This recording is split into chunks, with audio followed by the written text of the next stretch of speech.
ኢትዮጵያ ሁለት አማራጭ አላት። ተያይዞ መጥፋት፣ ተያይዞ ማደግ።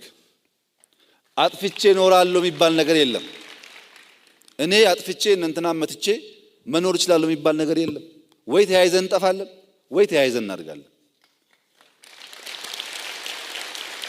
እንጂ የጥላዬ ወረዳ የኔ ወረዳ መጥቶ ወረዳ ሆኖ መኖር አይችልም። እንዳታስቡ እንደሱ አይችልም። ይመታኛል፣ እመታዋለሁ፣ ይገለኛል፣ እገለዋለሁ፣ ስንጠፋፋ እንኖራለን ማለት ነው። ይሄ ለማንም አይበጅም። ይሄንን እንዴት ሰው ማሰብ ያቅተዋል? ሰው እኮ ይሄን ለማሰብ ነው ጭንቅላት የተሰጠው።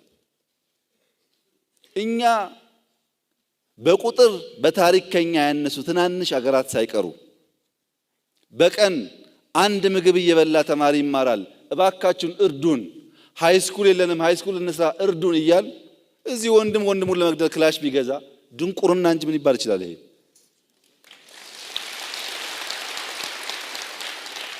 እዛ ሄደን እየለመን ስናበቃ እዚህ ገንዘብ ያለው ሰው ካለ ሃይስኩል ይስራ፣ ጤና ጣቢያ ይስራ፣ ምን ችግር አለው?